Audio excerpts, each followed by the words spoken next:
What's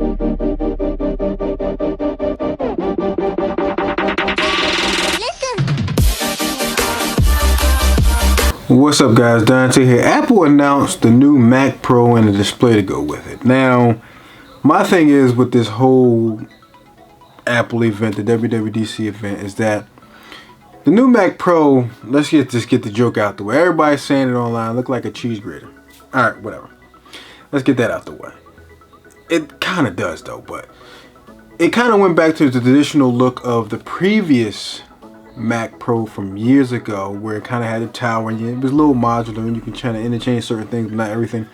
But this one is felt like a fully modular type desktop where you can kind of change everything out. You know, desktop, the CPU, the RAM, all that stuff, GPUs, all those type of things you can kind of do with this new Mac Pro that Apple had announced yesterday. Now, one of the things that really got me like mind-boggled was that it can go up to a 28 core Xeon processor. That's crazy. 1.5 terabytes of RAM. Crazy. Like, that's just crazy. And you can have up to like 4 GPUs in this case that they built. The starting price for that was $6,000. What would a maxed out version with everything to the max, the RAM, the CPU at 28 cores, 4 GPUs, all that. 20,000, 30,000, 40,000, 50? Somebody's going to do it. So I'm waiting for that video to tell you guys about it. Let's see who does that. A fully spec'd out new Mac Pro. Now, the people who previously bought the old Mac Pro from 2013, the trash can one, I liked it. The only reason why I liked it because it was kind of black. It wasn't matte black or anything like that, but it was kind of like black, so you know that was perfect for me. But a lot of people didn't really like it as much as they thought, because you know, yeah, you can change some certain things out, but it really wasn't that high-end Mac Pro that they wanted. So it took them what, 6 years to make this one right here. So let's just wait and see what the YouTubers do on YouTube and see who gonna get one, who gets one maxed out, which one they get. It's supposed to come out later this year, so stay tuned for more on coverage of this. So I'm definitely gonna stay tuned to see what happens. Like I said, I want to see who gets a maxed out one, because I will put that out there and put everybody on that video, because I want everybody to watch that one, because that's just gonna be crazy. I want to see how much it's gonna cost. And another thing Apple announced today was a display. Interesting, because you kind of got rid of the Thunderbolt display and kind of went with an LG display, 5K display. You didn't make it anymore, so you kind of did things different. So now you come out with a new Mac Pro and you come out with a monitor. Now here's the kicker. This is what got me. The monitor alone is $5,000. Now it's two different versions. One's with a glass and one is a matte version and stuff like that. So I think the glass version is like $6,000. Like I said though, that's just for the monitor. The stand is so separate.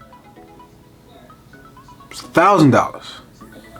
So if you go with the $5,000 display, that's a 6K display, and you gotta spend another $1,000 for the stand, which I didn't understand why didn't it just come together. But basically what they say, you have the option to get the stand, because some people have their own personal stands that they want to mount them up to against the wall and kind of have a display against the wall and have everything laid out on a big old table if they have a music production or anything like that.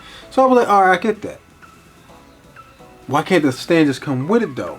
You charge me $1,000 for a stand, and I understand it swivels and all that other stuff. It's a $1,000 stand. Like I said, let's just wait and see how that goes.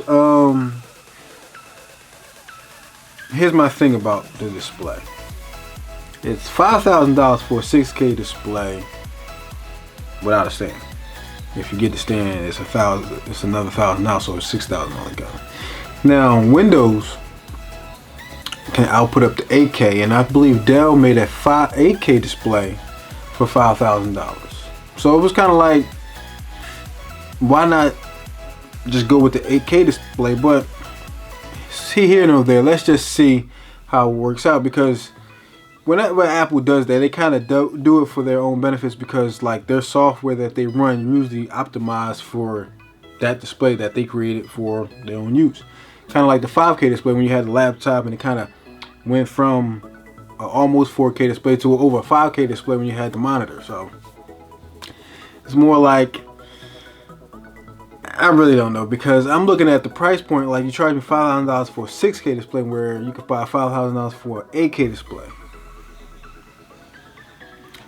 But you know, like, I'm not too sure, but probably some 8K displays do have Thunderbolt display, Thunderbolt ports out there, so you can output that. But why not make an 8K display instead of just a 6K display? But like I said, no here, no there. But I'll leave some links below to other videos that I've seen about this Apple event, the people who are actually there, so you can check their videos out, and so they can get more coverage on it. I'm just going by what I've seen from all types of outlets that kind of showcase this. And look, I'm interested to see, but me personally, I would love to have one as a gift. But for me, a guy who has kids to raise and things to take care of, it's kind of hard for me to kind of spend that money. Even if I did have it, I mean, it'd be kind of hard to spend that kind of money on a desktop. Like I said, but we want to see who gets a maxed out one, just to see how much it costs. Because I think a maxed out iMac Pro was like $13,000. That's not too bad. It's bad, but it's not as bad as this desktop is going to cost maxed out. It might cost you a car. Like, yo, let's just see like how much a maxed out Mac Pro gonna cost. It's gonna cost as much of a car. Let's see. If it costs $30,000, that's a car. It's a car. Thank you guys for watching. Hope you enjoyed this video. Hit that like button down below. It helps out a lot on this channel. Thank you guys once again. Stay tuned for more, and I will see you guys in the next video.